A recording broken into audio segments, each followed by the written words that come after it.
Сайн байцгаана уу? Хөгшрөлтийн эсрэг хамгийн үр дүнтэй 7 зарчмыг хэлье. За тэгэхээр нэгдүгээр өдөр болгон 10 минутын дасгал хөдөлгөөн хийх. Тэр дасгал хөдөлгөөн гэдэг бол бидний нөгөө нас сахих тусам хэрэгтэй байдаг нөгөө булчин, шөрмөс, үе мөчүүдийг маань чи надад хэрэгтэй, тийм болохоор ажиллаа хийх хэрэгтэй гэдэг тэр сануулга тэр дохиог нь явуулж өгж байгаа нэгсэн мессеж тийм өдөр болгон тэр дасгалыг хийж авах хэрэгтэй. Ерөөс 10 минут ахтал хангалттай. Монголчууд хэлдэг шүү дээ. Хөшиж өгнө үү гэхээс хөшиж өгөхгүй гэж хэлдэг. Тэгэхээр энэ бол хамгийн үнэн. Тэр бид нар хамгийн гол нь өөрсдийнхөө тэр бие организм тэр дохиог нь явуулж авах хэрэгтэй. Хэрэглэхгүй бол ашиглахгүй бол за эдгээр маань ерөөсөө хэрэггүй юм байна гэдэг ерөөсөө ажиллаа хийгээд байгаа. За ингээд нэгсэндээ бид нар хөл гараа хөдөлгөж чадхаар байгаа. Тэгэхээр хөдөлгөөн гэдэг бол нэгдүгээр хамгийн хөшрөлтийн эсрэг. За хоёрдугаар гэх юм бол өнгөнгийн төр бүрийн хоол за тэгээ усыг сайн уух. Тэгэхээр өнгө бүрийн төр бүрийн хоол гэдэг маань нэгсэндээ төр бүрийн ногоо жимсүүдийг одоо өнгөнгийн тэр ногоонуудыг идчих хэрэгтэй гэсэн. Өнгөнгийн тэр ногоонууд маань өөрийн гэсэн тэр онцгой тэр амин дэм эрдэс боодис антиоксидант эсэлэг гэдэг тэр бидэнд хэрэгтэй зүйлүүдийг агуулсан байж байгаа. Тэгэхээр өнөөдөр жишээлбэл чи томат одоо лууван идсэн бол маргааш байцаа, манжин ч гэдэм үү нөгөөдөр брокколи ч гэдэм үү ингээд өдөр бүр ингээд хамгийн гол нь янз янзаар нь ингээд одоо сольж идчих хэрэгтэй. Байнга нэгэн одоо хинийн тэр нэгэн ижил ногоо хүнсийг хэрэглэх биш. Энэ нь хамгийн чухал. За 3 дугаар гэх юм бол өдөр болгон хэн нэгэнтэй холбоо харилцаа тогтоож байгаа. Тэр энэ бол хамгийн чухал. Яагаад өдөр болгон хэн нэгэнтэй харилцаа холбоо тогтоож явах хэрэгтэй юм бэ гэхээр хүний маш их тутам ер нь залуу хүмүүс ч гэсэн ганцаардал гэдэг нь хамгийн аимшигтай юм байж байгаа. Тэгэхээр ганцаардсан тохиолдолд хүний амьдралын маш маань одоо нэгсэндээ богиносдог хүн сэтгэл готролд ордог тий маш аюултай. Тийм болохоор айл болох хэн нэгэнтэй өдөр болгон үр хөвгттэйгаа ч юм уу найз нөхдөйгаа ч юм уу 5 минут уцаар ярьдаг ч юм уу тий ингэж одоо харилцаа холбоо тогтоож байх нь хамгийн чухал. За дөрөвдүгээр гэх юм бол мэдээж нөгөө нойр. Тэр нойроо бид нар хамгийн сайн авч явах хэрэгтэй. Нойрныхоо чанарыг сайжруулснаар нөгөө хүний бие организм гэдэг маань унтж байхдаа дахин сэргээгдэж нөхөгдөж тийм учраас нойроо сайн сайжруулах гэдэг дээр анхаарах хэрэгтэй. За 5 дугаар гүн гүнзгий маш сайхан ухтаар өдөрт 3 удаа амьсгаа авах.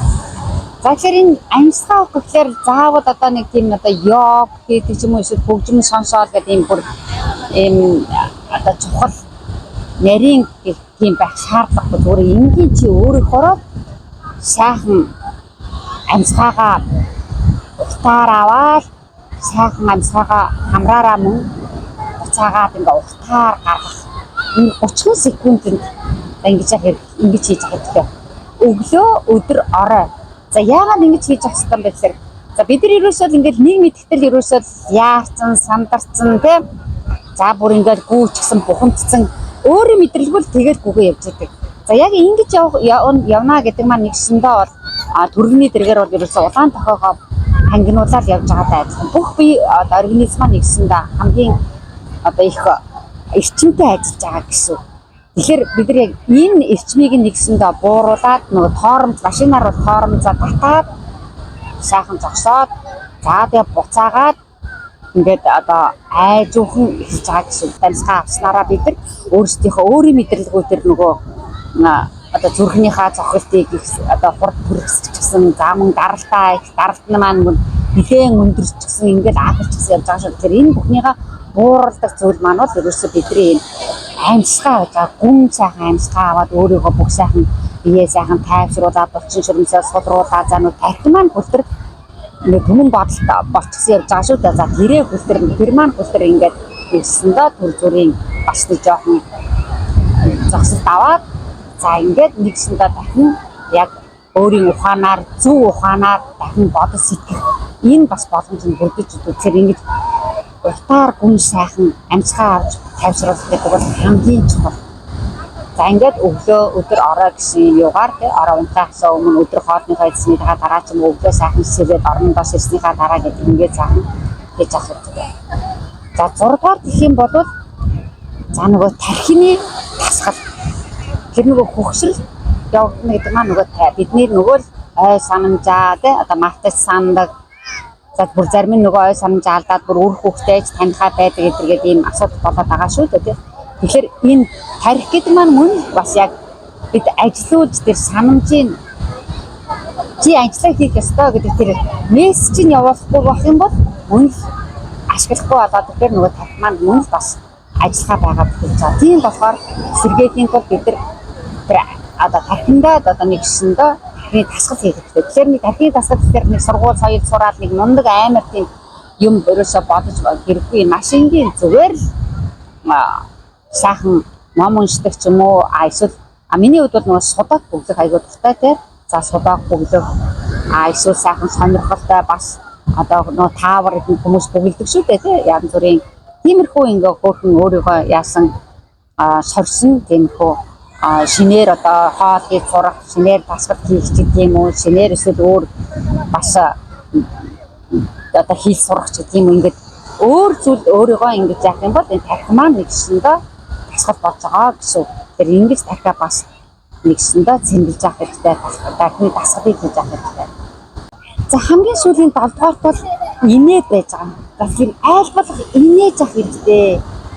За тэр амьдрал бол ерөөсөө хүн болгон амьдралд асуудалтай явж байдаг шүү дээ тийм үү. Тэр амьдрал хэцүү байна уу гэд инээхгүй байх тийм одоо инээхгүй яваад байж болохгүй. Тэр айл болох өөрөө харин инээх тэр шалтгаан шалтгаануудыг харин хайж байгаа гэдэг. Тэхийн бол оршин шог үздэг ч юм уу эсвэл одоо хөгжилтэй тийм өчлөгнүүд үзэж инээдэг ч юм уу.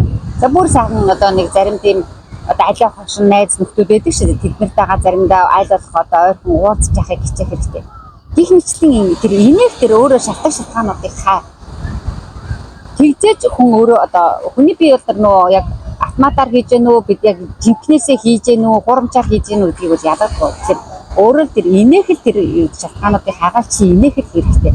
За инээснээр бид нар нэгсэндээ нөгөө дархлааны систем маань идэвхждэг. За мөн хоёрдугаар нөгөө стрессийн гормон буюу кортизол маань буурч өгдөг. За хамгийн гол нь эндорфин гэдэг юм бодисыг ялгаруулдаг. За эндорфин гэдэг энэ бодис маань болохоор хүний бие өөрөөсөө ингэж одоо байгалаасаа ялгардаг. Одоо өвчин намдаадаг. За мөн сэтгэл гутралыг одоо сэтгэлийг энэ сайжруулж өгдөг юм бодис байж байгаа. Тэрийг нас харих тусмаа инээх гэдэг бол ерөөсөө хамгийн чухал. Тэгээ би ерөөсөө инээх дурггүй хүн гэж зарим хүмүүс тийм байдаг. Тэр айлт инээх шалтгаан хай гэдэг шүү дээ. Шалтгаан л хаа. Тэгээ бүр болохгүй бол одоо гизэгддэг юм өөрийгөө яад юм. Тэгээд айлтал инээхийг хичээж авах хэрэгтэй. За ингээл энэ 7 цэцмэг баримтаж авах юм бол бас энэ хөгжлөлтийн эсрэгүүд бас удаанаар хөгжлөлтийн процессыг удааншруулах боломжтой гэсэн.